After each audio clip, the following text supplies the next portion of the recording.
charismatic, opinionated. I'd have to point out he was short. But he was a giant of a man. Really a good storyteller. He was completely selfless. Animated. Kind. Jubilant. Caring. Devilish. Laid back, very approachable. Can I say things that are not like completely flattering and wonderful? He had the capacity to have the worst possible gas. And he'd be proud of that, yep. He wasn't a saint. He was a hell of a guy. He was just so intelligent. And, crying. I'm sorry.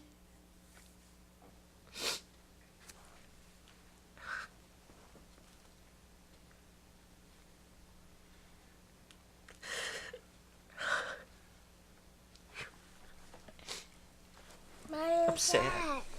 Why? Oh, I'll tell you about it someday. Do you know who that is? Andrew. You know who Andrew is? I don't know. Well, why did Andrew get killed? Because somebody hurt him, buddy. I'm an only child, and I'll get around to why this is of any importance whatsoever, but trust me, there's a theme. Where were you when you found out?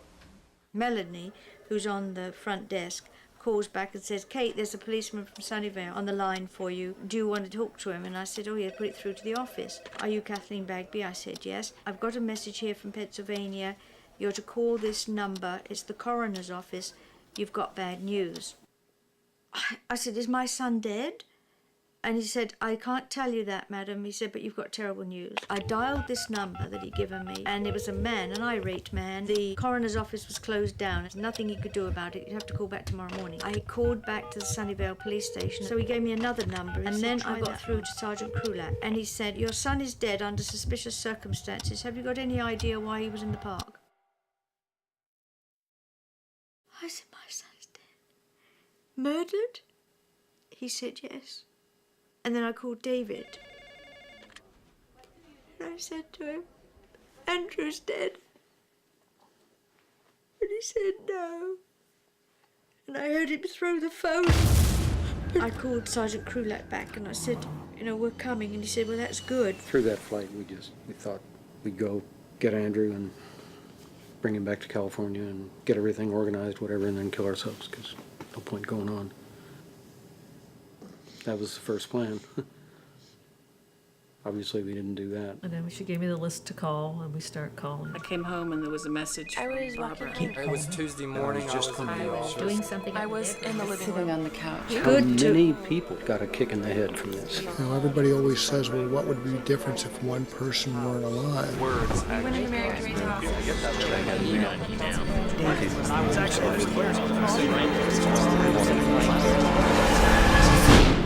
I came home on November 7th, 2001 to find a message from my sister. Hi, it's Heather. It's about 9:15. At 3:41 p.m., I called her back.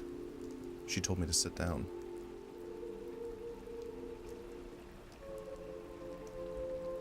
In the original news, they said unidentified man in his 30s was found in hospital scrubs. None of those words described who he was, and they could put them on paper and make them true. Nobody said, this person, this wonderful person, was hurt.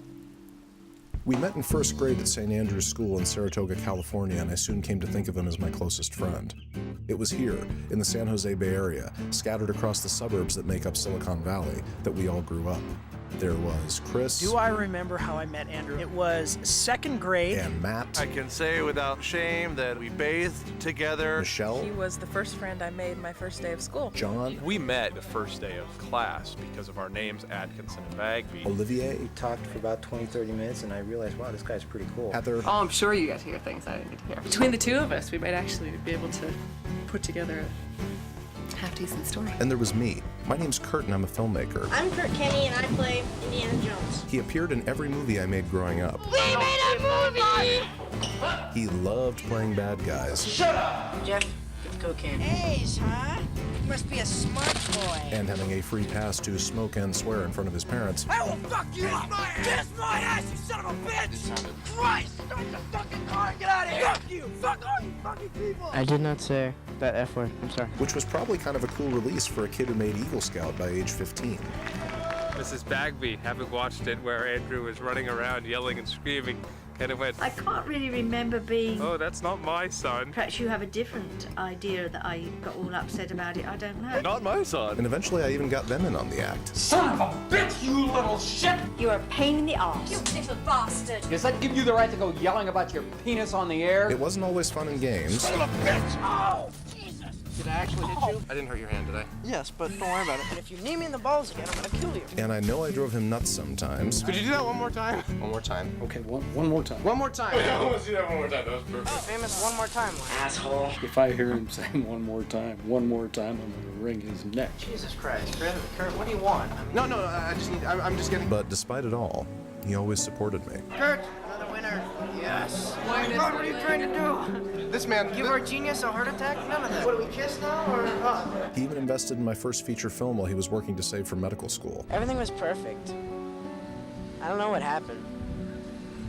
We got bigger and we got laid. At his memorial service, I talked with his med school friend Anthony, who told me, one of the major things that Andrew and I did together, though, or that we had in common, was photography. I had no idea he took pictures. I'd known him for 22 years. What else didn't I know? I was never going to get to visit him at his hospital and see what he was like as a doctor. I would never be going to his wedding where I would finally meet his entire family at the reception. He would never be telling me anything I didn't already know about him. So I decided to make this movie, to travel far and wide, to interview everyone who ever knew and loved him, to learn everything there was to know, and to make one last movie with him. I had no idea how many years it would take or how I would even know when I was done. But the longer I waited, the more memories would be lost. So I started at home in California, and as soon as I could, I grabbed a camera. Okay, Andrew, ready? And said, Action! I had a couple gallons of water. I took a gallon of water and I poured it on there, put out the fire. How would I describe Andrew to someone who'd never met him? The man never wore pants. He only wore shorts. Right, constantly! I see smoke. Starts to billow out around the right-hand side of the cabin there. Well, Andrew was very good at pool. Well, quite frankly, he was a pool shark is what he was. But he had a good teacher. All around this side, this little bit of trees right here, all up in flames. When we first met him, he had this thing with his fingernails. Oh yeah, he'd always bite his fingernails. He'd bite them. They looked like they'd been through a shredder. It's too late. And the first place I come to calls up the fire department, ring, ring, ring. I got an answering machine. At the fire department? At the fire department. He's probably the most determined person I ever met about doing a particular profession. His mom worked in the business, so... we would sit and discuss a topic like venereal disease. Mom was a nurse practitioner. I'm impressed. OBGYN nurse practitioner. This water bomber just crests over the hill over here and just dunks water all over this thing. You know, he didn't get an offer to come to medical school at the end of the first year. And I remember, you know, that was a big downer. I think he felt like he wasn't, like things were kind of stalled for him, and he wasn't living up to expectations. This guy gave me a call from the Department of Forestry and he said, well, I've gone to bat for you and it's going to be $300. Well, what are you going to do? Okay, I'll get a job and I'll apply again. Okay, that's problem, solution. Then about 3 weeks after that, I get a call from some lady again from the Department of Forestry saying, why did you send us a $300 check? And then, of course, Heather brought home this application she'd picked up from Memorial University of Newfoundland. I had to go look at St. John's on the map when he got accepted there. I mean, I knew that's over in the East Coast. From the land of California, Andrew Bagby came. He came to Newfoundland and set the wilderness aflame. He says it's a $75 fine for having a campfire out of season, and it's $75 for turning your back on it. It's $150. I said, all right, tear up the check, I'll send you $150. So if you want to burn down Bay Roberts, it's $150. And, 3 months of the year. You know, he's now engaged to this lovely girl, and he's going to go to med school. It's great. Graduation, he was in shorts. Hold on a second, we'll come back to this, but before we go any further, you've got to know what happened. The whole truth. So here it is. A couple of policemen met us at the airport in Pittsburgh. Took us over to the hospital. Bill and Clark picked us up and took us over to Botch's funeral home in Greensburg. And then he took us down a stairway, gurney at the other end, with a white sheet over a body. And went over to him, and when we could see his face, I said, "It's really him." I kissed him and held him, and Kate kissed him and held him and kissed him some more. And tears are dropping on him, of course, and Kate went to wipe one of those away off his cheek. And a plug came out where he'd been shot in the left cheek. Oh, God.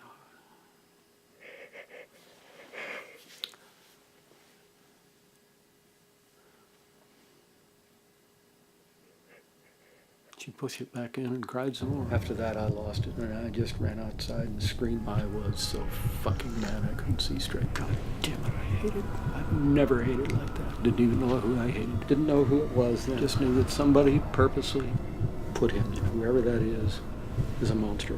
Who hurt him? A very bad person. Which bad person? A lady? Mm-hmm. What's her name? Shirley.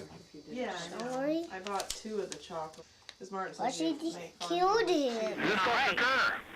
This is Shirley Turner, yes. Yeah, Dr. Turner, I'm Corporal Gardner with the Pennsylvania State Police. I couldn't figure out who she was in relation to Andrew, since Andrew talked a lot about women, but never really mentioned her. Colette, this is Bagby's new girlfriend. It makes me sick to my stomach now, but I was so excited that he was dating somebody. Come on, Shirley, get out from behind him. I knew he'd been struggling with me moving on and dating other people. Or maybe you will. You already met me. I was excited at the thought that maybe he had found somebody that he, could really be happy with.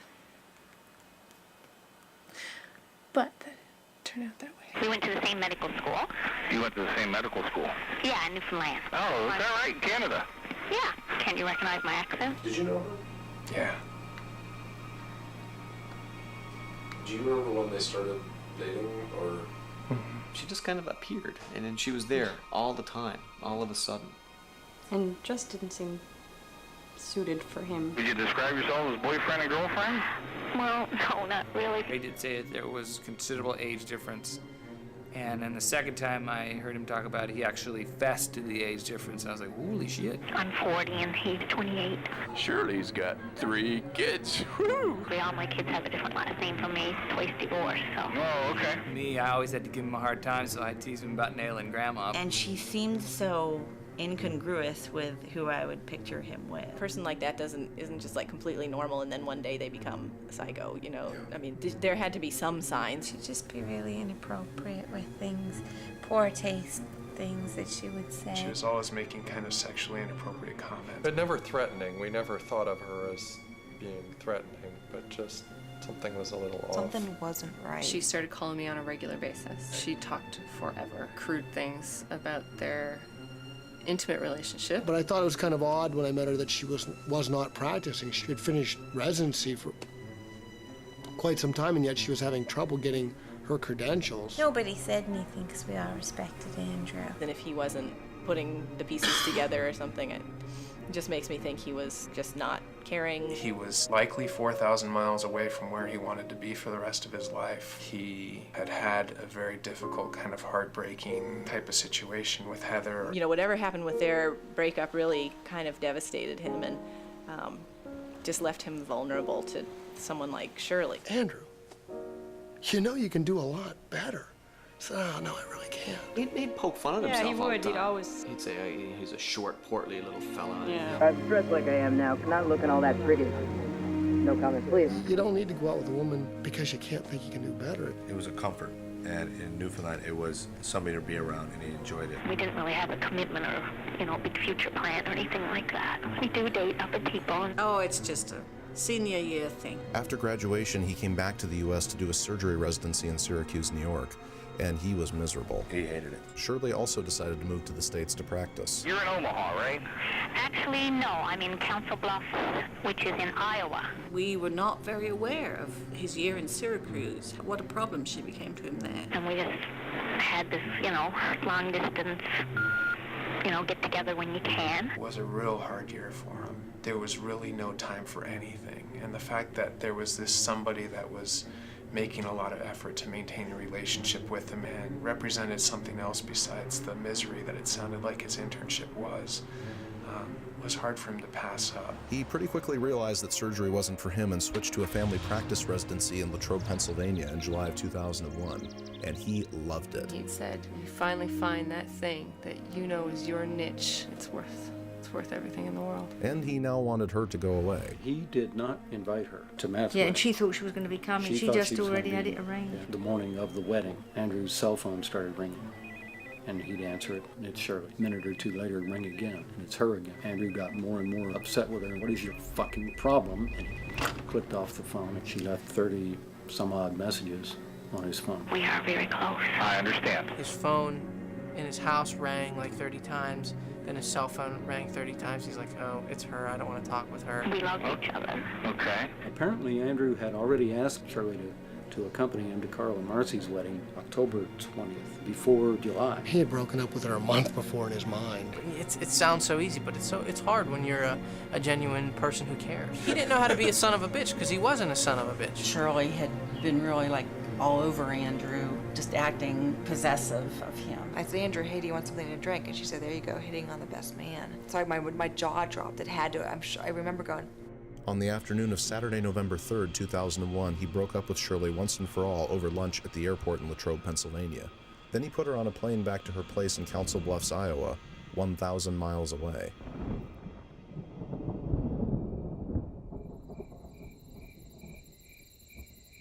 I remember the morning that Shirley showed up. He said, you'll never guess who showed up on my doorstep at 5:30. And I said, who? He said, the psychotic bitch. And I told him, I said, you know, Andrew, when I break up with somebody and put them on a plane and send them 1,300 miles away, I said, they knock on my front door, I'm going out the back door, and I'm calling the police. He said, what do you mean? I said, Andrew. I said, be serious.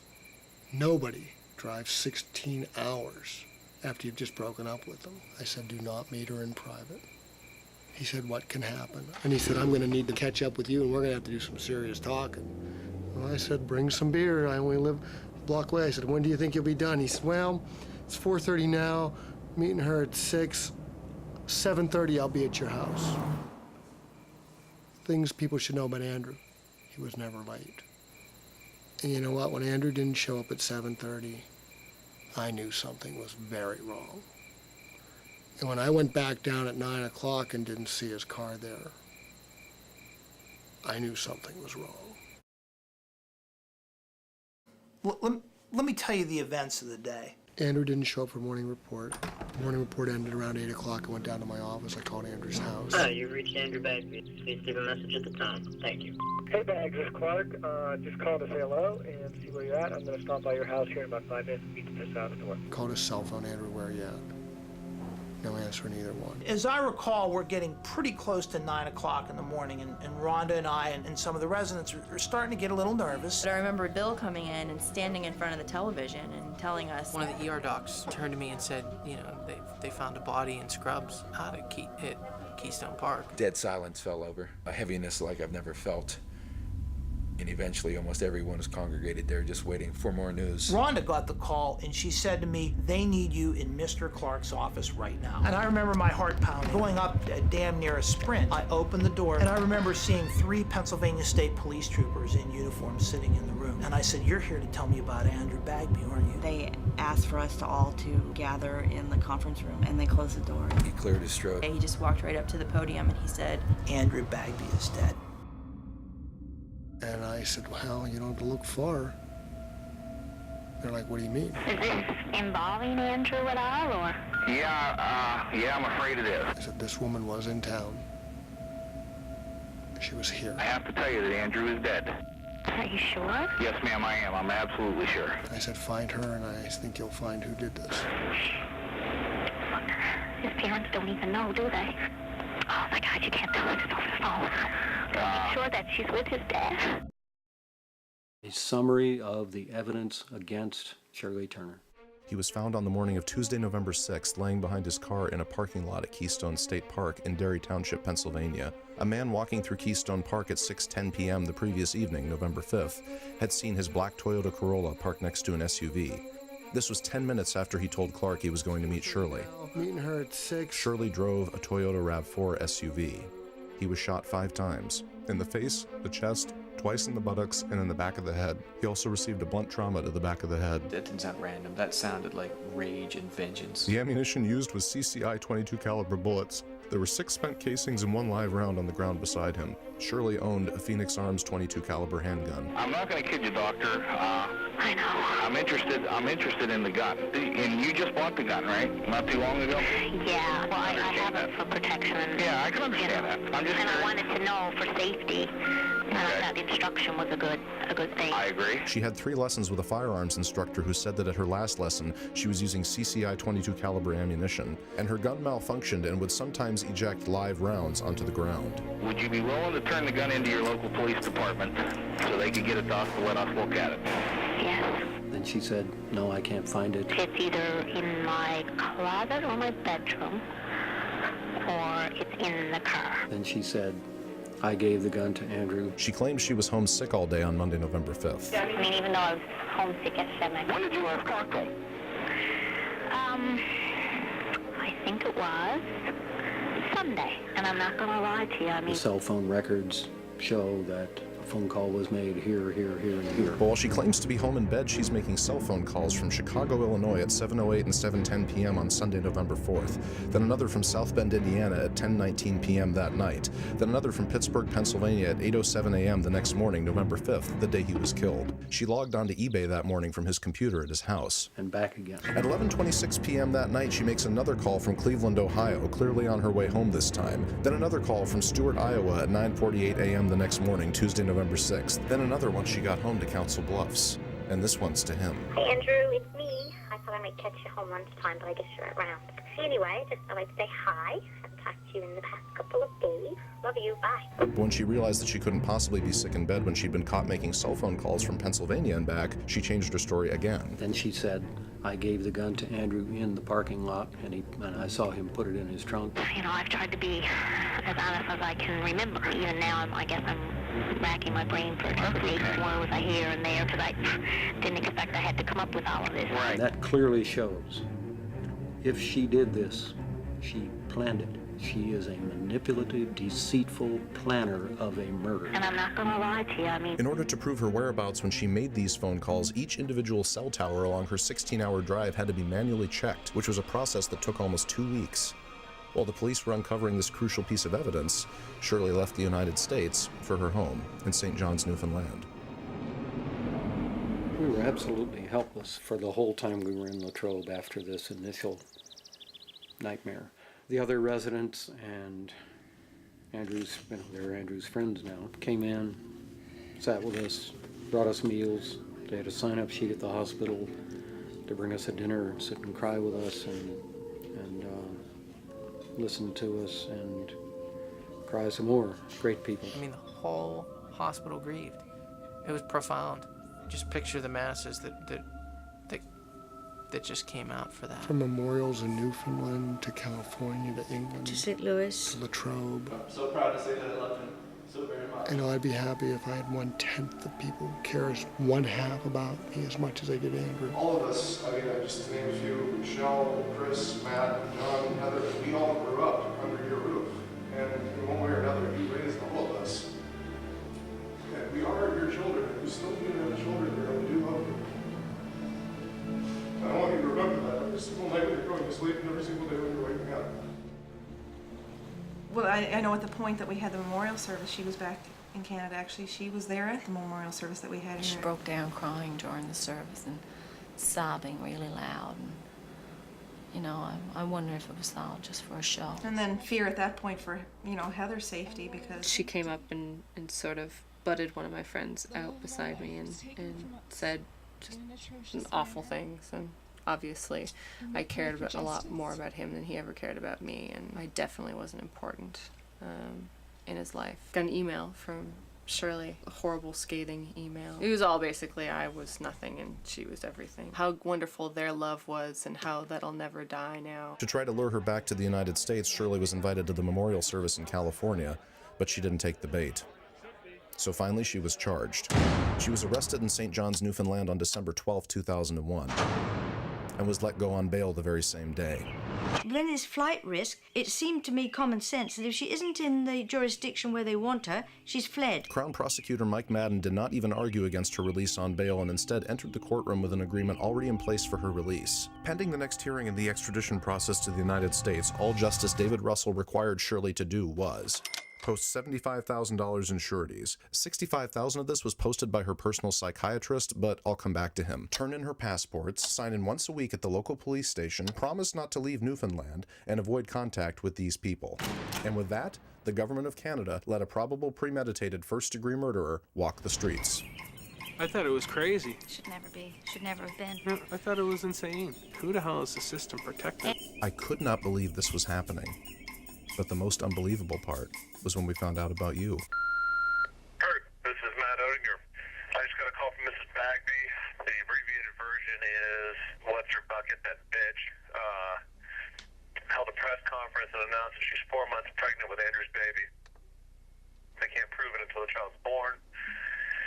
If it is true that Bagby's are going to sue for custody. My movie now took on a whole new meaning. It was no longer just my search for what was left of your dad. It might be the only way you could one day go back in time, see, and get to know him. This is a time machine. Yes, a time machine. And I vowed to collect every memory for you before they were gone. So finally, I set off. First, I would go to England to interview your grandma's side of the family for you. Then I'd return to the US to do an epic road trip across North America. I'd start on the west coast of California and motor east, stopping to interview all of your dad's friends and family along the way. And I would keep driving until the land ran out in St. John's, Newfoundland, the easternmost point in all of North America, where the last living piece of Andrew, you, would be waiting for me. I grabbed a digital video camera, a 16mm wind-up movie camera, and an old Nikon. I have a good idea. I'll go back in time and stop you from dying. And set off on a quest to bring your dad back to life. And while I raced to rescue your history, your grandma and grandpa quit their jobs, dug into their savings, and gave up everything to move to Newfoundland to fight for your future. I met Kate and David in the spring of 2002. I'll never forget it. They needed a lawyer to assist them in making sure that their rights and the baby's rights were protected, I guess. I instantly liked them. I thought that it was so important that they have a relationship with that child.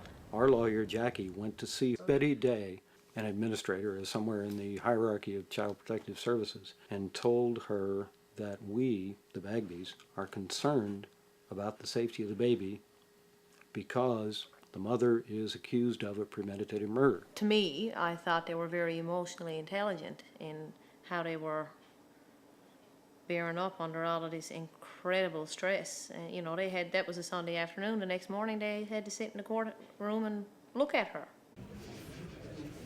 When your grandma and grandpa first arrived in Canada, they were told the law is slow. And they weren't kidding. February 15th, Prosecutor Mike Madden acknowledged that the extradition request had been received. They adjourned until March 11th, when they decided they'd reconvene to select a date for the extradition hearing on March 25th, where they decided to set the date for the extradition hearing for May 27th, where they got caught up debating the French versus English translations of Section 32 of the Extradition Act and decided to adjourn for a specific translation until June 11th, a hearing which lasted 5 minutes, at which Judge Derek Green said he wasn't in a position to rule on the translation and they would adjourn again until July 30th. And while they waited for justice and for you to arrive, your grandma and grandpa made a new home and new friends. Actually made friends all over St. John's, people in the legal community, the medical community. But here at St. Michael's, yeah, they got right in there and got right involved.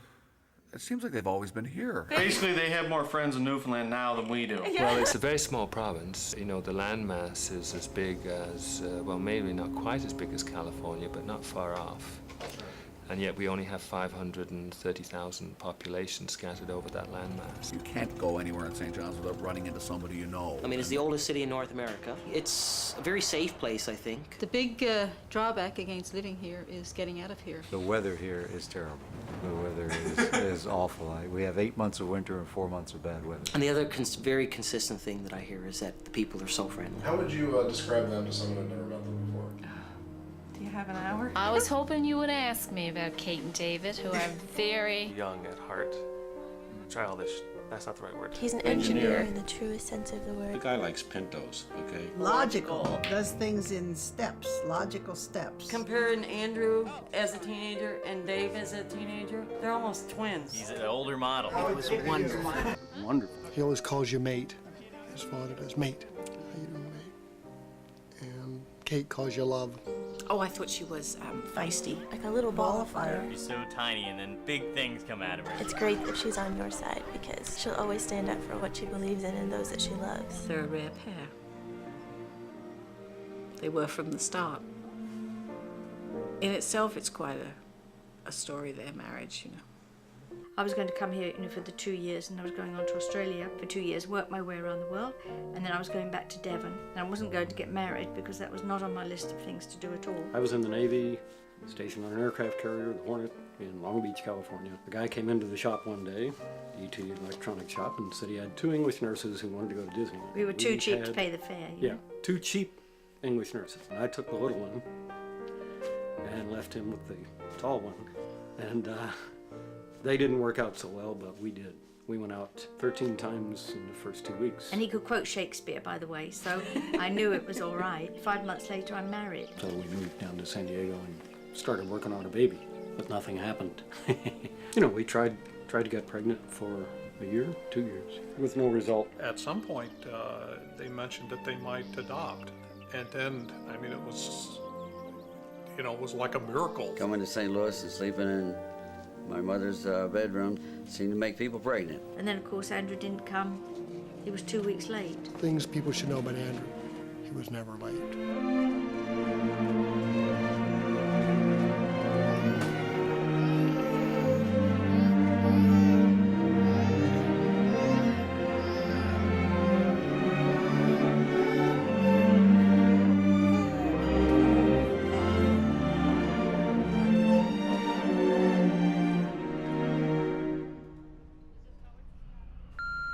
Hey, it's Heather. It's 9 o'clock Thursday. Shirley went into labor around 3 o'clock in the afternoon on Newfoundland time. On July 18th, 2002, you were born. Shirley named you Zachary Andrew Turner. Your grandma and grandpa came to the hospital to see you, but Shirley wouldn't let them in the door. They stood 5 feet away from you on the other side of a wall. They left a gift for you. Is there anything you'd like to say to Zachary? Well, your dad was an amazing person. You're going to get such a broad range of different perspectives of this guy. You're going to know what his character was like, and you're going to know what fun he was to be with. And you're going to know that you can be proud of him. I flew to England to collect the memories of your grandma's side of the family for you, and arrived just in time for a very special occasion. Well, we're on the eve of my wedding, for a start. Well, it's been a bit hectic. We're just trying to fit this interview in between all of the preparations. Your dad crossed the Atlantic to come here almost every summer, but instead of heading to the tourist attractions in London like everyone else, he'd head to the outskirts to spend time with his grandparents, aunts, uncles, and cousins. He was a king to me, man. Seriously, man. And in particular, with his cousin John. The main thing, I guess, about being an only child is that I get to choose my brothers. Others of you don't. Sorry. John, my brother, and Andrew have born within a month of each other. In fact, I think it was about 30 seconds of like the normal child, who are you, who are you? And then suddenly, snap, that was it. We often said that at least they would have each other through life. John would always have Andrew, and Andrew would always have John. And for me, kind of blur into this kind of haze of me and Andrew running around castles, country homes, gardens, these fantastic, historical places. And to us, they were places to play hide and seek, buy water pistols, shoot each other, and then get told off and thrown out. The interesting thing always was just like the cultural differences between someone coming from the US and someone in the UK. That used to really bug me. The fact that I knew he was going to get Star Wars, kind of 6 months before me, that was a killer. Because, it'd be like, don't you dare tell anything about this film. It was almost kind of as well the chaperone into discovering the US, really. You hear people discriminate against the whole country just in one foul swoop. But I was fortunate enough to know very differently to that. I really cherish that because it is my brother that got married here tonight. Bizarrely enough, one of the things is I always wanted Andrew to be my best man at my wedding. As I would soon find out, he was in good company. I'd always wanted him to be my best man. I'd asked him to be my best man. It just made sense to have him as best man. I can only assume that you would have asked him to be your best man. Everybody grab your glass. We're going to turn over to the best man, Andrew. Best man's a little bit of a poor title for these things. I mean, the best man is really the groom. I've got to try and sum up 20 some odd years in like 2 minutes or so, because, you know, then people will start looking at the champagne and thinking, Bagby, shut up or die.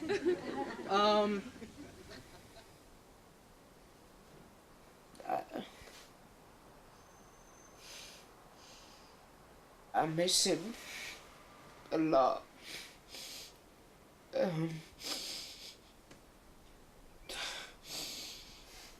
I wish he was here at the wedding with us. I'd just like to just sit him down and talk to him again. Just to have him here with us. I really believe your dad was there that day. And if we could have heard him give his toast, it might have sounded something like this. Why am I standing up here? I guess part of it I've already said. We're brothers, and I love you, and I know you love me, and yeah, I kind of need to move on from that, because like I said, I'm a Bagby male. We don't gush very much.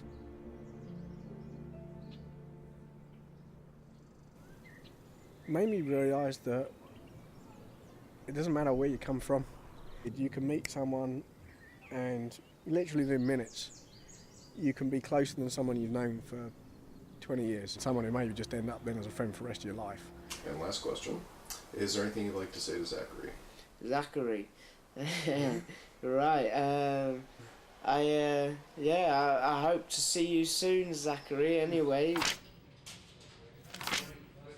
Jackie had been down earlier in the day to file the papers that we wanted custody of the baby. We finally went to court because You mean family court? Yes, in family court. Yeah. You know, they negotiated with her. I think you know that already. And what access they got with Shirley, they negotiated. We're coming up with agreements with this accused murderer, and Shirley Turner came up with something else just at the moment when it was all looking good. She always did that so that it was extended. It was like, I don't have to pay for my lawyer, you have to pay for yours, so the longer I can make it, it's better, you know, you run out of money. But then she finally agreed to give us 1 hour a week in Unified Family Court. Shirley delayed your grandma and grandpa from meeting you for almost a month and had them treated like common criminals in order to see you. She required that during their 1 hour visit they be fully searched and monitored by a supervisor while she waited in the next room. When did you first meet him? Meet him personally or meet him by seeing the light in Kate and David's eyes? I mean, we were searched and everything. I couldn't wait for them to search. I would have zipped off all my clothes and be, as long as I could get into that baby, you know. We went around the corner and there was this overpowering thing that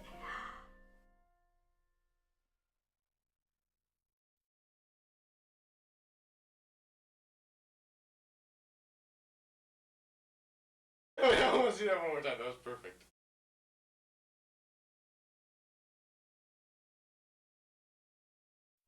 We did not do complete tug of war, though. No. I just gave him to Kate. No. We shared. No, we took in turns. it. The next visit, he was really. The next time he was dirty, so I changed his diaper, and that's when he opened his eyes to just kind of look at me, and that's when I said to David, "Oh my God, he's Andrew." I had seen lots of pictures of Andrew at this point, and even pictures of him as a child, and I thought, holy crow, you know, there's no doubt. We wanted more time, so we went back, and this time she accused us of keeping him beyond the time so that he was distraught when he went back to her. She'd try a lot of manipulations without thinking them through. And this one was, you know, a no-brainer, really. If she accuses us of doing anything wrong to the baby, she's indirectly accusing Maureen of being a slouch. The supervisor. The supervisor. You know, Maureen's not going to take that. So she just didn't think it through. While your grandparents and Jackie battled Shirley for more time with you in family court, the law in the extradition proceedings was still slow. September 19th, the extradition hearing finally began and evidence was finally presented. But just as everything was moving along smoothly, Shirley's lawyer Randy Piercy threw a wrench into the works. Because the authority to proceed with these hearings provided by the Minister of Justice early that year had failed to specify subsections 1 or 2 of Section 229A of the Criminal Code, the authority to proceed was invalid, the 90-day limit to amend it was now passed, and therefore all extradition proceedings against Shirley should be dropped so she could get on with her life. Judge Derek Green now had to rule on whether or not to throw out the entire case, which would take place on October 18th, which was delayed 4 days until October 22nd, where Judge Green told Piercy to forget about it and said they would continue with the extradition hearing on November 14th. Meanwhile, I came back to California, pointed the van east toward Newfoundland, and set off across the continent on my way to see you, stopping all over the map to collect the memories of a whole spectrum of people your dad touched. But it was when I pulled into St. Louis to see your grandpa's family. Are you the oldest? Yeah, I'm the oldest. Bob was the middle one. He's 1 year younger than me. That I discovered a very special place where your dad had left his heart. Andrew and Bob were very, very close. To see them around each other, you'd think that Andrew had grown up his entire life around Bob. You wouldn't know that it was once a summer relationship. Bob used to take Andrew out and let him drive the truck before he was old enough. Yeah. They played pool. And my dad was very good at pool, but then Mac came along who was even probably better at pool. Well, I would say he was excellent, but he wasn't as good as me. He probably still owes me around $30,000.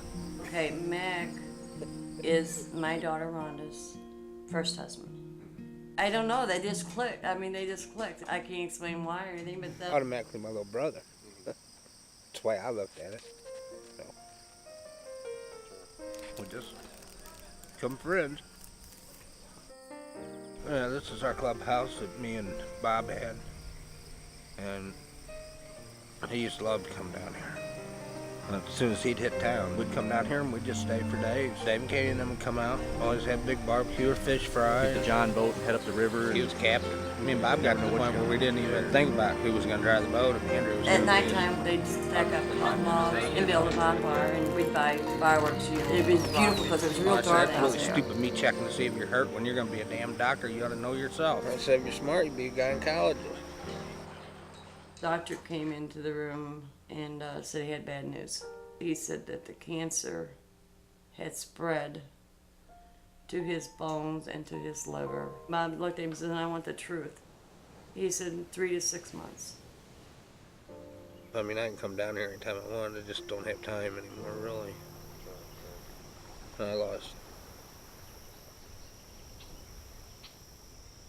I lost total interest in a lot of things when Bob died for some reason.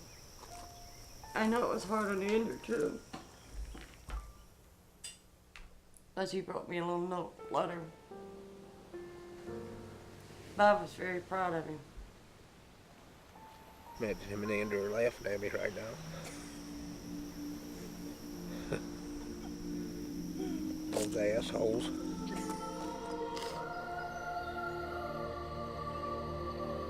What's that now? Yeah, I'm still sad. Are we okay? Here, come give me a hug. That makes me feel better. Is there anything you'd like to say to Zachary about his dad? He was great. Is there anything I can do? I'll be there. Well, we hope to see him. Then we can show him pictures and everything. Yeah, we'd love to be a part of that as well, to share our lives with him. Oh, how I wish I could be there and pinch those little cheeks. Zachary, you'll never know what you missed. Hi, Kurt. It's Michelle. I'm just calling to celebrate two things. Shirley is in jail. And also, the bad thing had Zachary.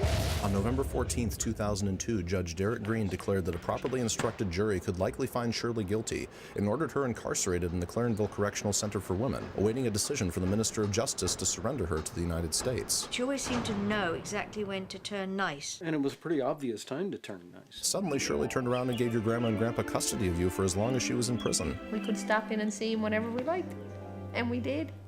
They were so excited. It was Christmas Eve, and it had started to snow a little bit, and the doorbell was ringing, and someone showed up with a present. And then I think Alan Goodrich, he was a professor, one of Andrew's professors, he showed up with something, I don't know what. And then I said, "What do you got? Like the Magi showing up at your house?" We went to church with them on Christmas Eve. If Zachary got fussy, they would pick him up and they would feed him and they'd walk to the back of the church. If there's people in this church that don't know the five of us, it looks like these are the grandparents, we're the parents, and Zachary is our child. I said, we look like terrible parents. He was besotted with them. The child was, no one could comfort him, only Kate.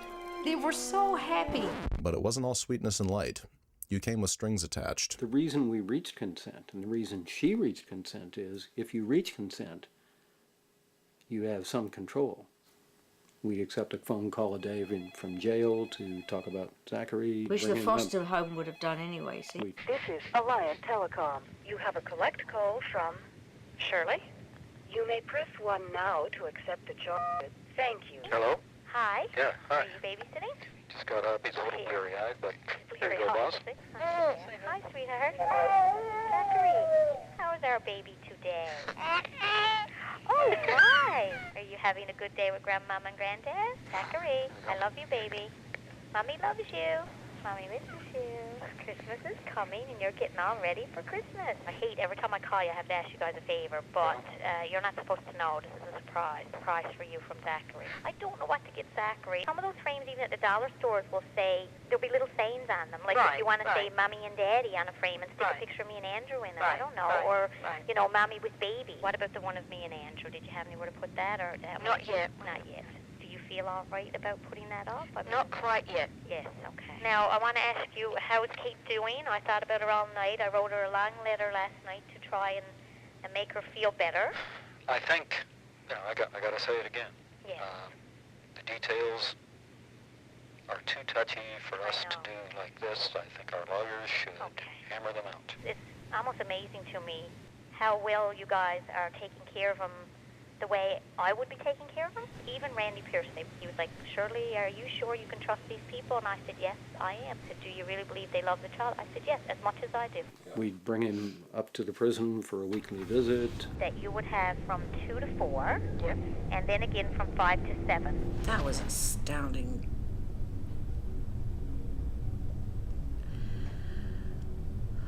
Imposition. Each week they would drive 2 hours to the jail where Shirley was so that she would be able to see her son and to follow the visitation rights, because just as Kate and David wanted visitation rights, they had to honor Shirley's visitation rights. And in the winter. But the weather, needless to say, in Newfoundland. The weather here is terrible. To make that journey was awful. Only Kate and David would have done it, really, I think. Nobody else would have done it. The one guard the one day said to Kate and David, speaking to Zachary, Zachary, I hope someday you will realize how brave and courageous your grandparents are. Like, I think if I could be a quarter of the grandma that Kate is, I'll be such a success. You know, seeing them with Zachary. Just to see the looks on their faces, Kurt, when they'd have him, you know. You know, to see them so happy. And then, you know, that ended, didn't it? Now crossing the east coast of the U.S., I was almost to you. I pulled off the main road for one last stop, a small-town utopia where your dad had spent the last 4 months of his life. It was here that I would find the only people who knew what he was like as a doctor, just days before they would graduate and scatter to the winds. Oh, Latrobe is famous for Mr. Rogers. Of children's TV fame. Rolling Rock beer. It's the birthplace of professional football, though some would argue that. It's Strickler's Pharmacy. I'm told that the banana split was invented here in Latrobe. And Arnold Palmer. Mr. Palmer is a very important figure in this community. This is a community where people don't even lock their doors. Your dad's door was directly across the street from the hospital, giving him a 30-second commute to work. And I said, can I call you Andy? And he goes, actually, I don't like Andy. He said, you can call me Andrew, you can call me Bagby, you can call me Bags. I never did. 10 minutes after I arrived, Dr. Bill DiCuccio picked me up to show me around town. Was there anyone that seemed like he was particularly close with? His class, it was Bill DiCuccio. And after hanging with Bill for a short while, I completely understood why. This is yours to take with you in your travels to remember the chief resident's office. They were like Mutt and Jeff. They were Tweedledee and Tweedledum. Bill was just devastated, as we all were, but especially so. I think Bill had spent more time with him. And I know there's a third-year resident, Clark, was quite close with him. He was this surgical resident from Syracuse. Being a former surgical intern, that's a big deal. They're all about cutting, and what we do is a little bit different. It's more about people. I would say to him, now you go out there and you go and you listen to the heart and you talk to those people, because, you know, like, people talk. They're not just unconscious all the time. Your dad also had an office visit every Monday afternoon at the last place he was ever seen alive, a clinic in the small town of Salzburg, a beautiful 30-minute drive away through the country, past a lovely spot called Keystone State Park. He was already, just within a couple of months, already getting patients to call and specifically ask for him. Hi, I'm Dr. Bagley. People trusted him when he walked into a room. His medicine's a little like being a detective. Has anyone else in your family experienced this? When you think of people who have passed, you can't help but paint a rosy glow around them. More than half of it is being able to get a story out of somebody. It's not what's happening in this case. I'll always be grateful to him because he diagnosed my nephew's cancer. And he diagnosed it early enough that he was able to get complete treatment. He was really pretty outstanding at this stuff. He was told he may never ever have children, so he just has a newborn baby. He always told me that he wanted to practice in a town the size of Latrobe and be like the doc of the town, know everybody's family. And we really thought he'd found heaven. But we packed our bags, went to bed because we knew we were going to be leaving the next morning. And we stayed in the upstairs spare bedroom of Andrew's house. Next morning, we saw him off at 6:30. And as I said, that's when I noticed he was blinking for the first time. And he did that when he was a little boy, when he was nervous or worried about something. Just blink, blink, blink. And I wanted to say to him, "Oh, Andrew, what's the matter?" He stood up. And I remember he looked at us such a long time. But he came over and he kissed me and kissed his dad. And then he got halfway into that room and he came back and kissed us again. And we went with him and he kissed us again at the door. And then he got across the hospital there, down the alley, and just went. And he was gone. That was the last time until we saw him dead. And I can remember Andrew saying, if I die tomorrow, all I want you to do is sit and toast a beer to me. Do you remember that? When his parents had finished cleaning out his apartment, they gave me his last beer. We have one bottle remaining. We're going to crack Andrew's last Fuller's ESB right now, and Kurt and I are going to sip it together. A little toast, our friend. To Andrew, my good friend, I can't wait to see you again. And then, of course, the unthinkable happened again. They let her out of jail again. And then we had to give him back on January 10th, 2003. Shirley was out of money and out of a lawyer, so she wrote directly to Judge Derek Green, who responded through his secretary with instructions on how to write her own appeal of his decision to incarcerate her while awaiting an order from the Minister of Justice to surrender her to the states. I have a few friends who are judges, and there's no way they would ever have responded in the way that judge responded to Shirley. She did, and was let back onto the streets by Judge Gail Welsh. Judge Gail Welsh. Welsh refused to even consider prosecutor Mike Madden's argument that Shirley's appeal was frivolous, even though multiple Legal Aid Commission attorneys had reviewed her appeal and refused to waste their time representing her. And if you could have seen, I knew that we were going to be seeing Shirley Turner walk free. The minute that woman walked into the room, Judge Welsh, she was almost fawning with Shirley Turner as I saw it. "Oh, Dr. Turner," she said. "I recognize that you're not represented, but also know that as a doctor, you're quite capable, so I'm going to run Dr. Turner. I'm not trying to exclude you. However, the argument would work to your benefit. That's why I'm particularly interested in Mr. Madden's response." I'd taken Zachary to prison. I'd sat in the same little room with her. And here I am having to listen to this and the judge fawn on this woman. And Welsh actually asked an accused murderer to promise she'd behave herself. "If I make an order giving you judicial interim release, it would be on the basis that you would not attempt to flee or hide or avoid subsequent judicial proceedings related to this matter?" "Yes." "Is that completely understood by you?" "Yes, I completely understand." And here David and I is as if we don't even exist. And we don't exist. They don't care about us. They don't even care about the victim. She concluded that, and this is from her written decision, Dr. Turner's detention is not necessary in the public interest. While the offense with which she is charged is a violent and serious one, it was not directed at the public at large. There is no indication of a psychological disorder that would give concern about potential harm to the public generally, as her crime, while violent, was specific in nature. She is saying, in effect, if I understand that sentence, even if she did it, she's not a danger to the community because she's already killed the only one she wanted to kill. He's the one she was mad at. He's dead, so she's not likely to kill again.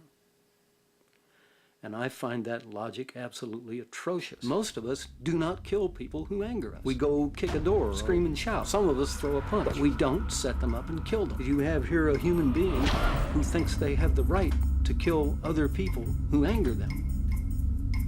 And you still let them out in the general populace.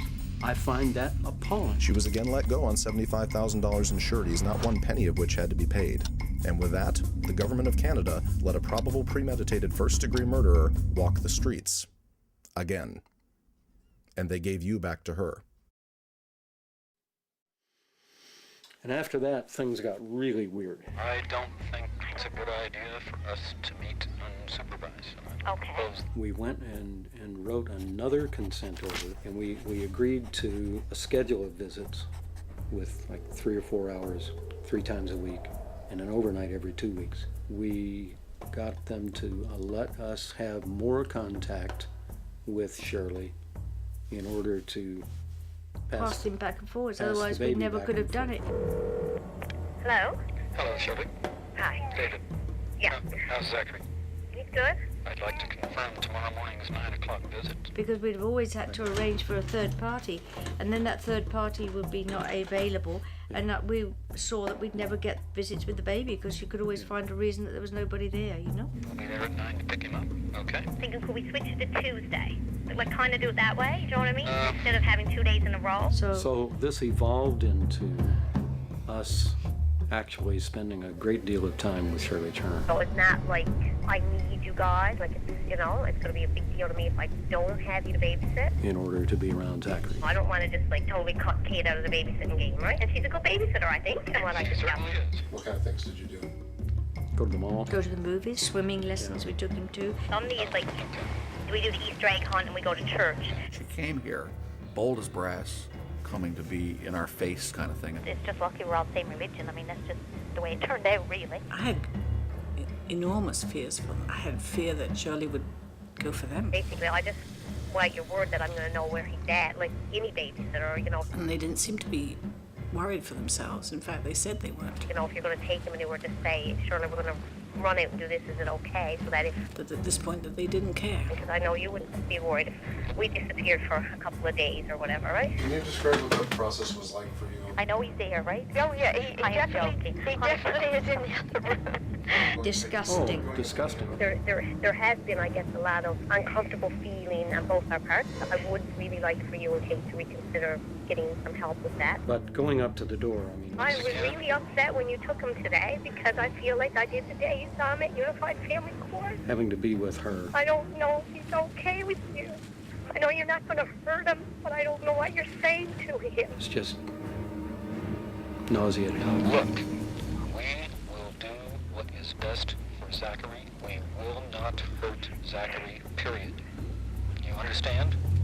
I know you don't want to, you don't intend to, but if we don't get help, we don't know if we're doing what's best. We religiously did not talk about the case. Now, you don't like this answer, but I'm going to give it to you again. The reason we go through the lawyers is so that we don't have these meltdowns and emotional scenes. Understood? Now, I can't consent to more time right now, feeling this way. She'd try to suck us She into brought it up one conversations. time. Like she'd talk about, was Andrew's hair light when he was a baby? And we just shut up. I feel like a 12-year-old asking you guys for stuff all the time.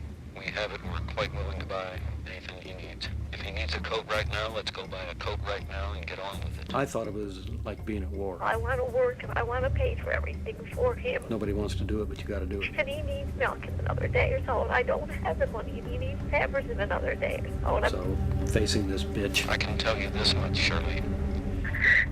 You will not let that child run out of food and diapers. That's the price we had to pay to make sure that we had a good connection with Zachary. I know. We will bring him to the door today. He knew us, we knew him. I wouldn't let him anyway. So that when she finally went to prison, Listen, my Shirley, Shirley, listen. he'd have a smooth transition into our life. We are going to go buy food and diapers and bring them to the door this morning. Zachary has to be fed and diapered. So we will bring the stuff. Understood?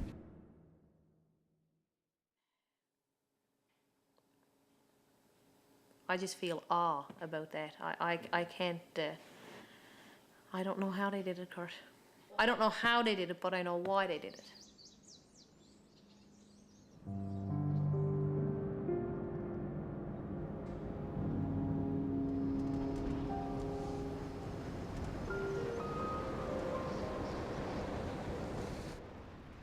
And finally, after thousands of miles and memories, on a rainy Sunday afternoon, we met.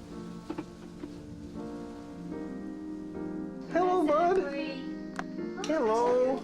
This is your Uncle Kurt. Aww. There we go.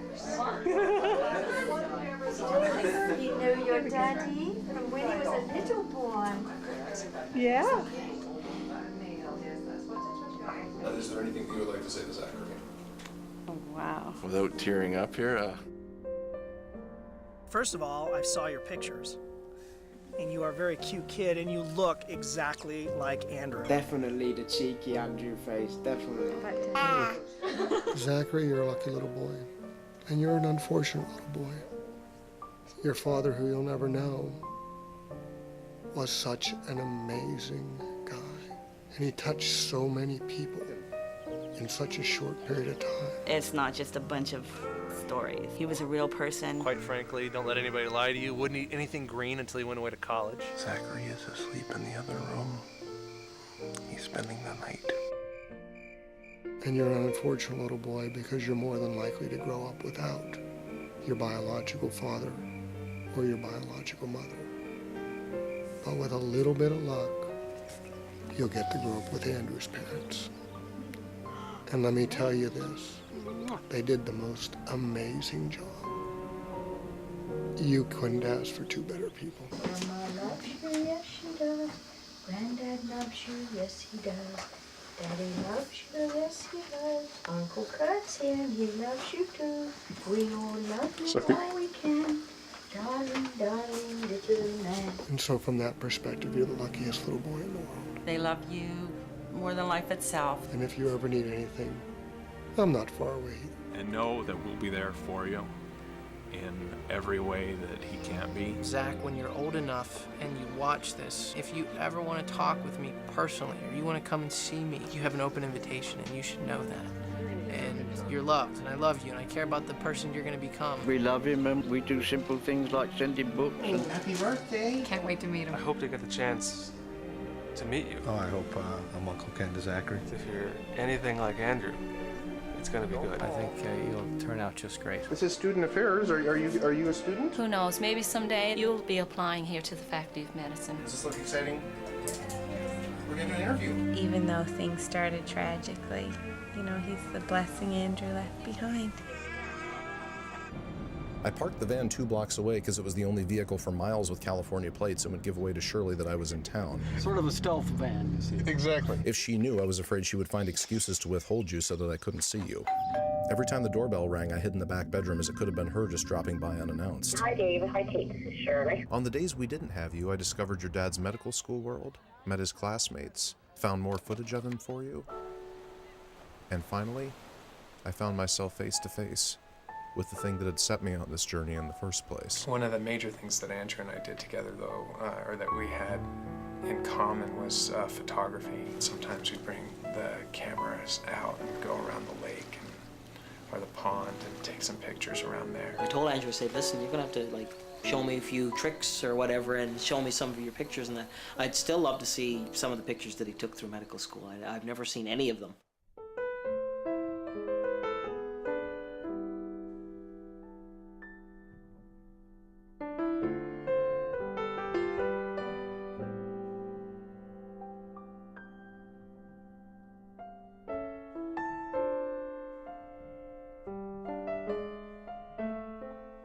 Him and his dad had done quite a bit of photography together, and Right after this happened, I fired out an email saying we should try to think of some sort of memorial award. And I felt like that would be something also that his dad would really feel honored by. And then have a wall in the medical school to be able to say, year after year, these are the winners, and people could sit there and look and be like, wow, look at this. I think I have a meeting tomorrow morning to participate in the judging tomorrow. I find it interesting that you say that you hadn't heard that. I wonder if part of it was eventually maybe have his dad independently say, oh, who took this picture? It's a really nice picture, and have him say, oh, me. I don't know, but it's something he did. On July 18th, 2003, you turned 1. I do have a complaint, finally. Oh, he is too happy, Kathleen. Okay. Shirley decided to hold a birthday party for you at McDonald's. She started to open presents. Well, he wasn't interested in presents. He wanted to get down. So when he got down, he made for me. Shirley was very, very angry. So she said, he loves you more than me, why don't you take him? Sometimes you don't realise what you're saying. I think it was one time we were on the phone or something. And yeah, the baby cried. And I said, oh, there's my baby. Oh, my baby. And yeah, I mean, I can watch that for sure. It's not a problem.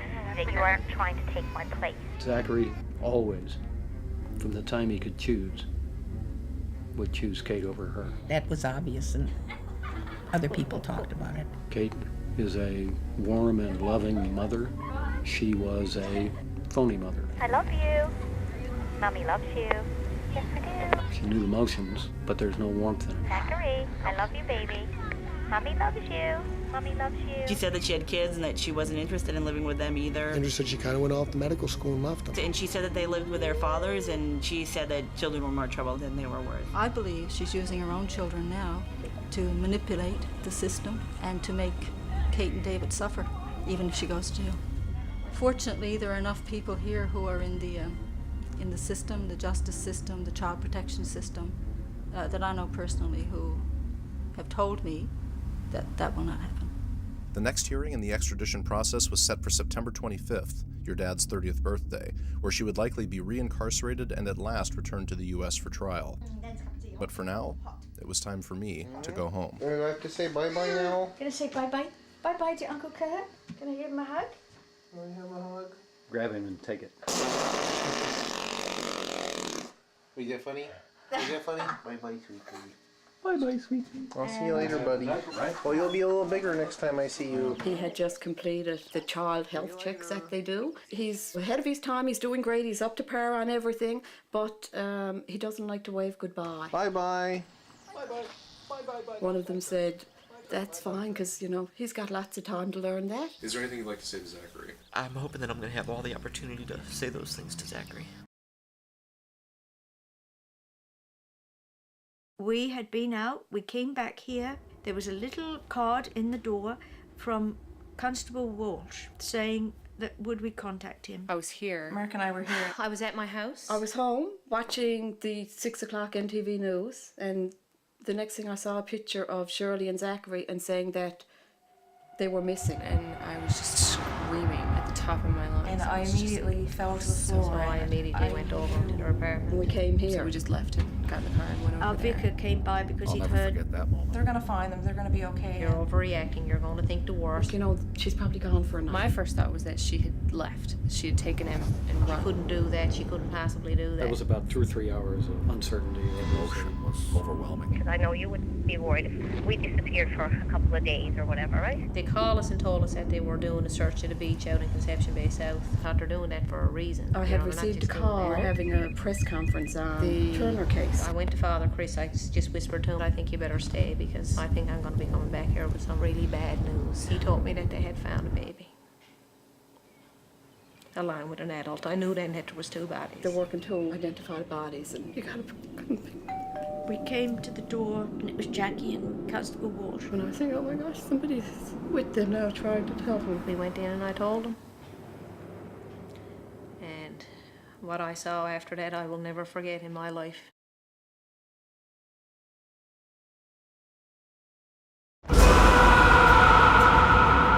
Rage, some vicious rage. Someone has done that to someone you love. If the person who did this had been here, I'd kill him. I was trying to do this as a surprise for you and David. And Period, no question. Kill him. Strangle that fucking bitch right here, right now. Period, no question. Kill him.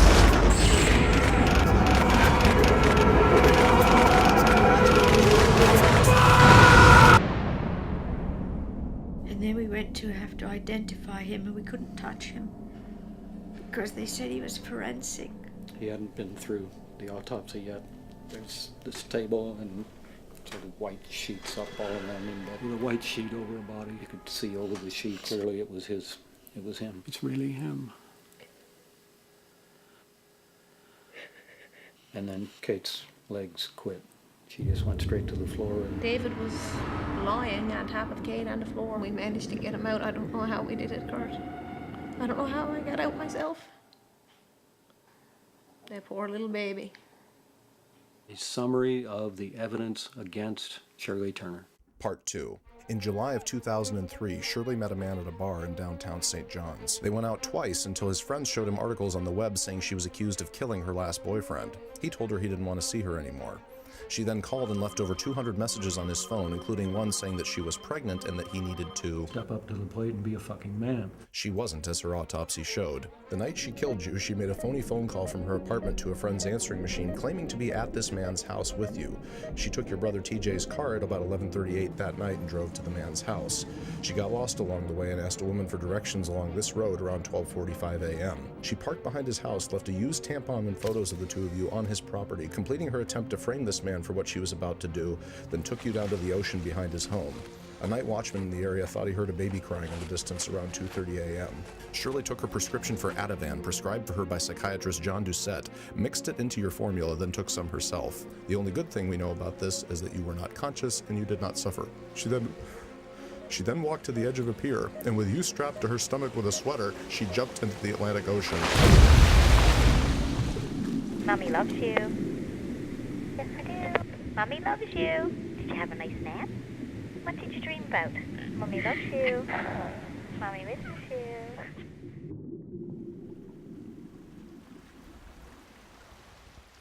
He was found face upwards with his eyes wide open, and the policeman who found him said that he had wrapped him in a blanket rather than a plastic bag, and he and another officer carried him gently back, and he made very sure that he kept the body very far away from the wicked woman who had murdered him. When I sit here, I hate her so much.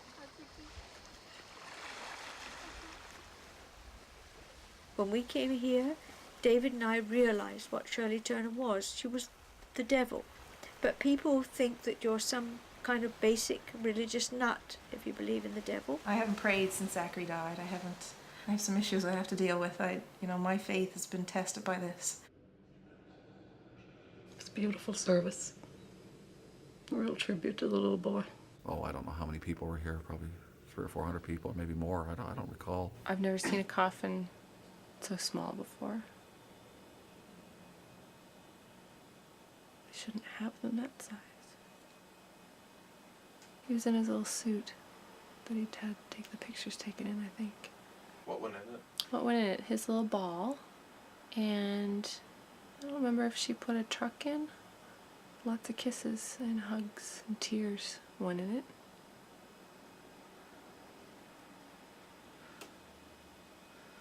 Lots of hopes and dreams.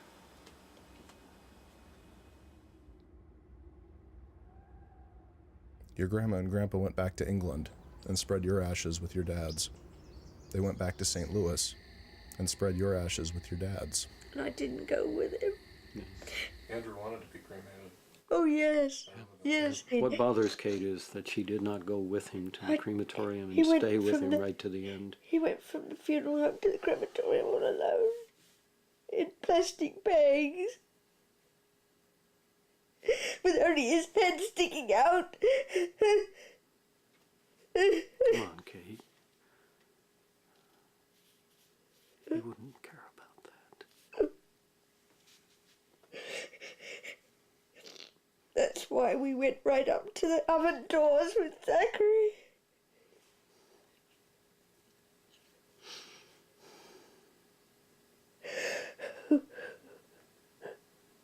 This is what that fucking bitch didn't know. Or maybe she did know. This is what she's leaving.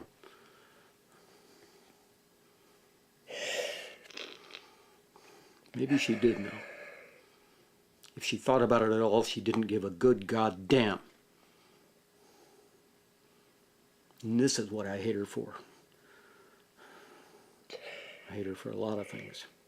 Stealing the rest of Andrew's life and virtually all of Zachary's life, and then this. Leaving us like this. A couple of times, lying in there in bed at night, I considered fixing the problem myself. Pick a night when Kate took a sleeping pill so she wouldn't know I was up. Get up in the middle of the night, dream up a pretext, go kill Shirley and come back and go back to bed so Kate would not know. That way, number one, she could not harm Zachary. And number two, even if they did catch me at it, I'm the first one they come looking for, of course. But Kate could truthfully say she didn't know that I was doing it, so she might still get to bring up Zachary, get him started even if I go to prison in Canada. We've worked through possibilities ad nauseum. Suppose we grab Zachary and run. Number one, we got to get off the island and into the land. The big drawback against living here is getting out of here. There's only 3 ways to do that: ferry, boat, airplane. The airplane and the ferry would be covered as soon as Zachary's missing.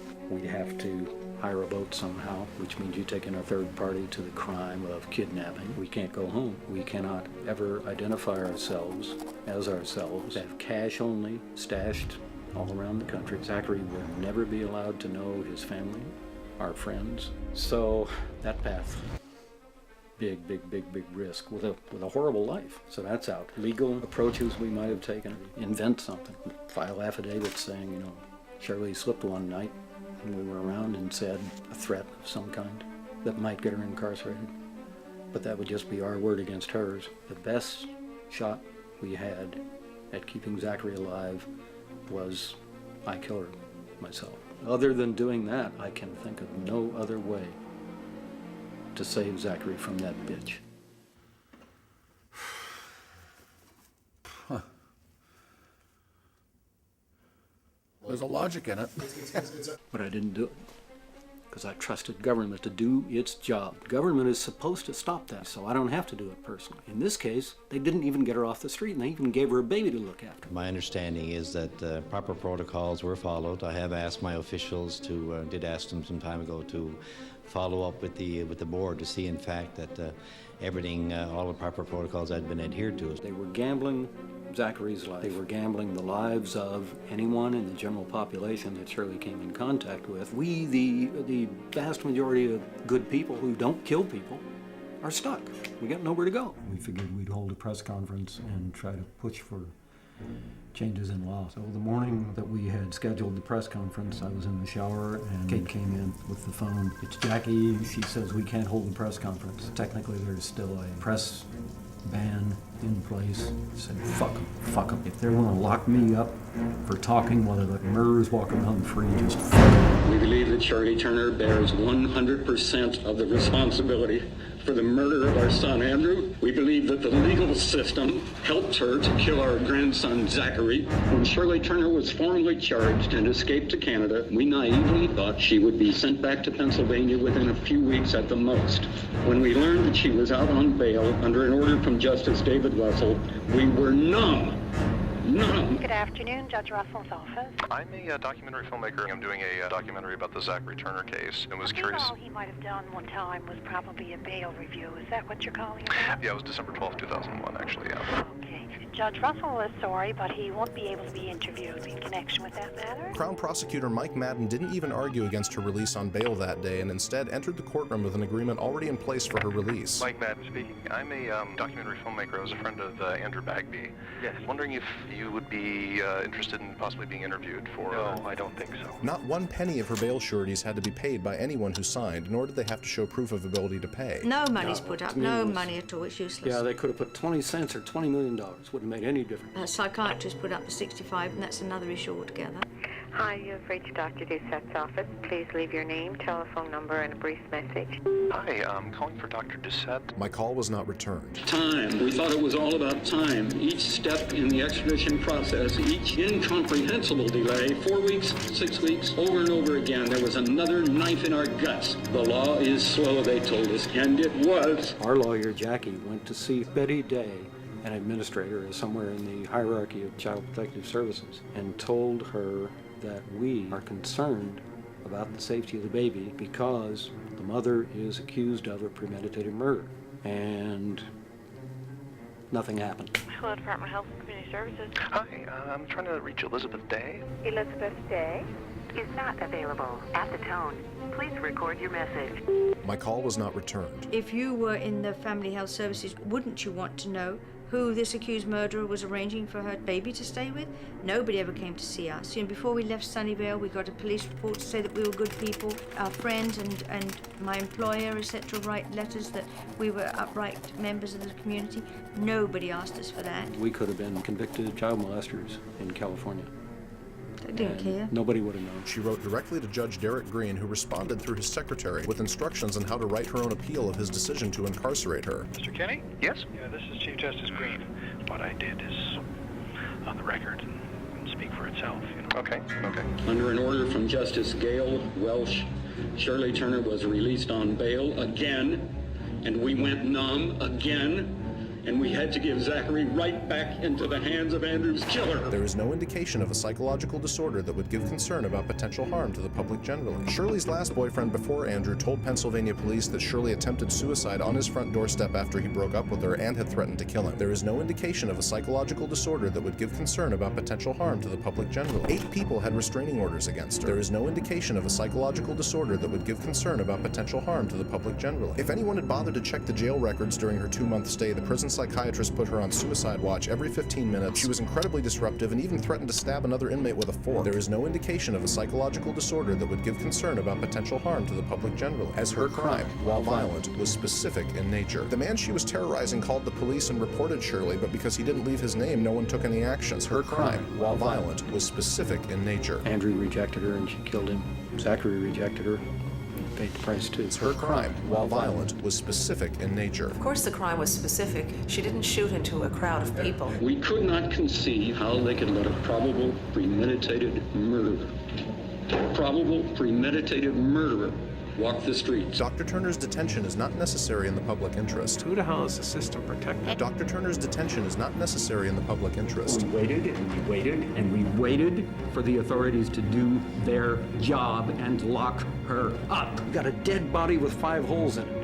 It means nothing. Under an order from Justice Gail Welsh. Good afternoon, Court of Appeal. Hi, may I speak to Judge Walsh, please? Is she expecting your call?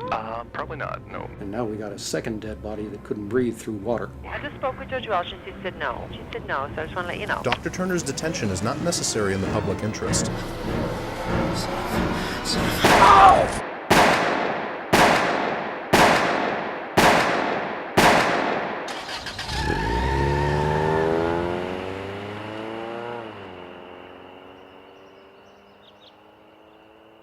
She had to be stopped. The people who were supposed to stop her didn't, and she got to kill again. And I'm going to do my damnedest to see if I can make them change the way they deal with killers. And with that, your grandma and grandpa became activists. We victims. We want, number one, the whole truth public about why Zachary died. They've developed a program support group for people who've had death through, violent death. Welcome to our first Victim of Homicide annual vigil. In this last year, I've just taken training to become a child advocate in the dependency court system. John Doucette, the psychiatrist who posted $65,000 bail for Ms. Turner, was found guilty of professional misconduct. It was David Bagby and his wife who launched the complaint against Doucette. The 3-person panel ordered Doucette to undergo psychiatric counseling. There was a lot of sympathy for David and Kate. I think it got them at least a result that they were hoping to accomplish. Mr. Wicks, Child and Youth Advocate for Newfoundland and Labrador, is doing a child death review, which is a formal investigation, and the output of it is a report saying, here's why that baby died, and recommendations for changes to cut the chance of that happening in the future. Obviously, once that's done, then we would like to see that go to whatever legislative bodies, either provincial or federal, can write laws to make these recommendations real. And a report into the death of Zachary Turner will be released in Newfoundland. He was drowned by his mother. Your grandma was temporarily injured in a fall and couldn't make the trip, so your grandpa and I came alone. Dr. Marcus Stein conducted an exhaustive investigation over a 15-month period. He reached 2 key conclusions. 1, Zachary Turner's death was preventable, and 2, Zachary was in his mother's care when he should not have been. The government has received a scathing report that concluded the child protection system failed Zachary Turner. A serious lack of judgment at the senior management level. Substandard child protection practices contributed to the outcomes. There are 58 recommendations in the report. I am announcing our action plan. We will develop policy specific to children whose parents are charged with a violent crime. The part I was most interested in, as I said, is bail. Why was Dr. Shirley Turner granted judicial interim release, commonly known as bail? This is the one question that Dr. Marcus Stein did not and could not answer. So that's still an open wound, if you would. May I? He did say this. Had Dr. Turner not been released on bail on 12 December 2001 or on 10 January 2003, My review would have been unnecessary. Zachary would be alive today. I would like to see Parliament pass a law denying bail to people accused of murder. Put them on the fast track to get to trial and get on with it, get to the truth. The only way I can see it changing is for every citizen who cares about this to tell his MP that this law is stupid, change it. And of course, such a selfish thing to do. She not only killed Andrew, but she left 3 other children without a mother, which is very sad for them. And what kind of regret does that give you? Well, if things were different, I guess it's possible he'd still be alive, and rather than memories of just 1 year, it'd be a lot of years there now. Tough losing a little brother, right? Yeah, definitely. Zachary should be right here with me. He should be off going to school now and getting ready to go to school. I'm going to continue to scream long and loud about bail for someone accused of what Shirley did to my son.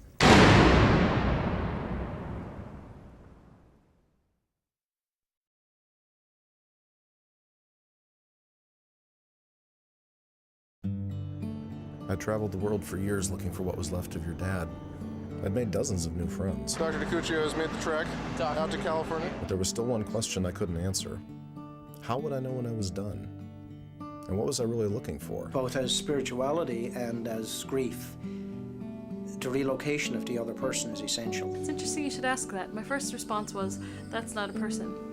That is simply a mass of tissue and protein and fat and water, and something leaves the body when death occurs. What was I trying to find? To resolve our grief, we have to be able to accept the reality of that loss. Who's interviewing you, Kurt? Get our questions answered to the extent that they can be, and to basically surrender to the things that we can't have answered. And how would I know when I'd found it? I appreciate you doing this part, because I know he talked about you a lot. He talk about you. Really? No, no, true. Well, then you're not a good movie maker, huh? That's what he always told me. I know he loved you. And then to be able to continue to live remembering the person. To be able to remember their life, not only their death. No, I can feel it. It's not far off. It's too late. I didn't want to stop making this movie. That would mean I'd learned everything there was to know and finish my one last movie with him. Earl Grolman again says, grief is love's unwillingness to let go. He doesn't like to wave goodbye. I miss you.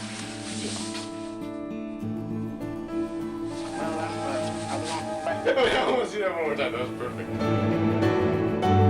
One more time. And action. It is my brother that got married here tonight. One more time. And action. This is your Uncle Kurt. Aww. One more time. And action. And the person says life will never be the same again, will it? They now know where they are and what's involved in moving forward. There were so many stories I wanted to tell you. And somewhere I hope you're watching. I almost gave up making this film when you were killed. I couldn't see the point anymore. But something kept me going. And then one day I realized what it was. This film was no longer a letter to you. It was now a letter to someone else. We thought we'd go get Andrew and get everything organized, whatever, and then kill ourselves, because no point going on. Now, everybody always says, well, what would be the difference if one person weren't alive? You still got a hell of a lot to live for, and you still got a lot of friends and a lot of family who love you very, very much. You are the most amazing, the strongest people I've ever known. I love you guys. I love him very much. I love them very much. I love them very much. Now, how am I going to do this without weeping? I admire you and respect you so much for two things. One, for such a wonderful young man that you raised. It doesn't matter what happened, they raised a wonderful man. Thanks for bringing such a wonderful person into the world. You know, Andrew contributed a lot to me as far as who I am today. We won't forget their son. And for having the strength to make it through something like this. With what you've been through, to still be carrying on, still to hold your heads up and keep going and pushing forward is amazing. You've done it in such a way that it makes you proud to know them and to be related to them. I think God put some people down on earth just to be examples for the rest of us. You are two very, very special people. There's a few things in my life that have had an effect on me, like those two people. I don't know how else. I love them. We love you. Well, we love him, and we're always thinking of you. And I think about him daily. My thoughts are never far from either of you. I love them and pray for them. God's blessings on the boat. Oh, they know. I love them. Feel very blessed, as I say, to be among their friends. Well, I just thank them for being my friends for 30-odd years. We're very lucky to have them as our neighbors and our true friends. God bless you guys and call me. It does. As one of Andrew's very good friends told us very soon after he was murdered, we still had children. Kurt, Matt, Chris, on down the list. I feel like I got lucky in life because they're another set of parents. Kate and David were a big reason why I am the person that I am today. We're all their kids. I'll always be there for you guys. And I love you both dearly. We all love you guys so much. There's really nothing that I wouldn't do for them. Is your favorite? I think that's all. Is your favorite? Yeah. Yeah, you make me feel better. I know that no matter what, you're going to find ways to continue to help people because that's the type of people you are. That's how good you are. I just hope that Dave and Kate realize how much he loved them because just in the short period of time that I knew him, that was the one truth that I knew to be absolute. I'm glad I wasn't a rebellious youth because it would have been completely and utterly fucking wasted on David and Kate Bagby. I mean, totally. I had my ear pierced for 2 weeks. They never noticed. I'm finally sitting at the dinner table and I was like, and I actually said to them, I'm like, you know, Mom, Dad, it's a good thing I'm not looking for attention because hello. And they decided to have a look at it. They're like, oh, that's nice. Hey. And I love you, and I know you love me, and yeah, I kind of need to move on from that because I'm a Bagby male. We don't gush very much.